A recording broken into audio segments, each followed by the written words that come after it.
বন্ধুরা, আরও একটি নতুন ব্লগে আপনাদের সবাইকে স্বাগত জানাই। আজকে আমরা বেগুন ট্যাংরা রান্না করে দেখাবো, আপনারা দেখতে থাকুন। আশা করি আজকের ভিডিওটা আপনাদের খুব ভালো লাগবে, আপনারা দেখে থাকুন।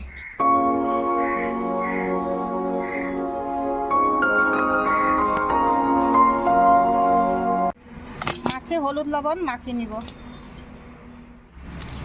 পরিমাণ মতো লবণ, একটু লঙ্কার গুঁড়ো, একটু হলুদ।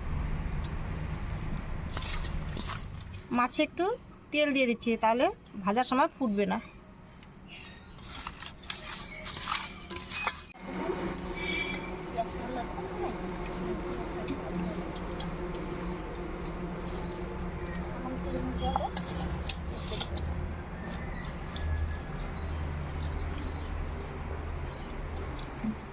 মাছ ভাজার জন্য কড়াইতে তেল দিলাম।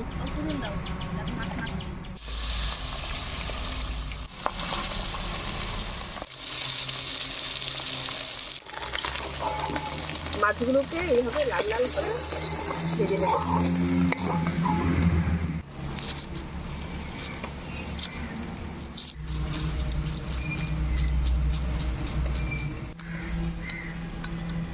আমি দু ফালা করে কেটে নেব। 4 ফালা দিয়ে কাটলে গলে যাবে, তার জন্য আমি 2 ফালা দিয়ে কেটে নিচ্ছি।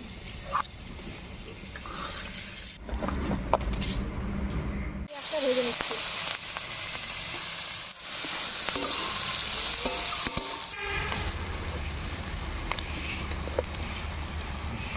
পেঁয়াজ বেরেস্তাটা নামিয়ে নিচ্ছি। এটা আমি মাছের ঝোলে ঝোল নামানোর আগে পেস্ট করে দিয়ে দেবো। ডালের বড়িগুলো ভাজা হয়ে গেছে, আমি এখন নামিয়ে নিচ্ছি।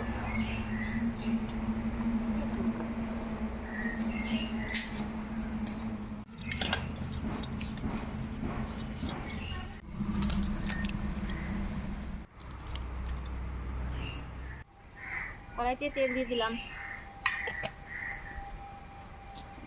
বেগুনে হলুদ আর লবণ মাখিয়ে নিলাম। বেগুনগুলো ভেজে নিচ্ছি।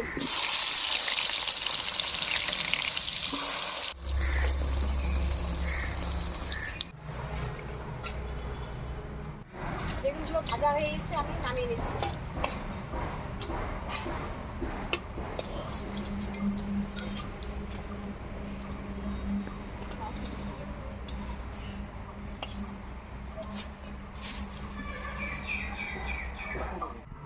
ফোড়নে তেজপাতা আর জিরে দিয়ে দিলাম। এখন কাঁচা লঙ্কাগুলো দিয়ে দিলাম। মশলাগুলো ভাজা হয়ে গেছে, এখন আমি আলুগুলো দিয়ে দেবো।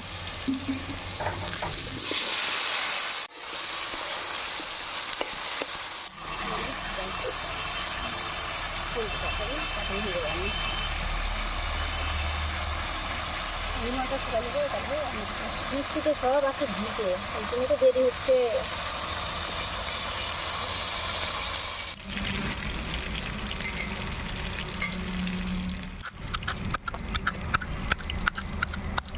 আলু ভাজা হয়ে গেছে, এখন আমি হলুদ দিয়ে দিলাম, লঙ্কার গুঁড়ো আর একটু পরিমাণ মতো লবণ দিয়ে দিচ্ছি। আমার আলু ভাজা হয়ে গেছে, এখন আমি জল দিয়ে দিই।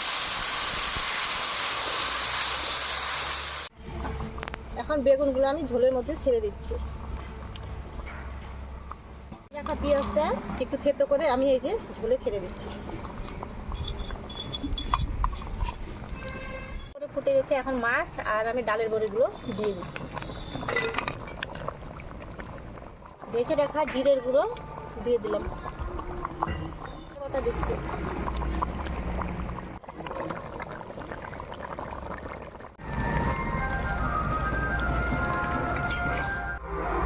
এবার আমাদের বেগুন ট্যাংরা কমপ্লিট, নামিয়ে নিলাম।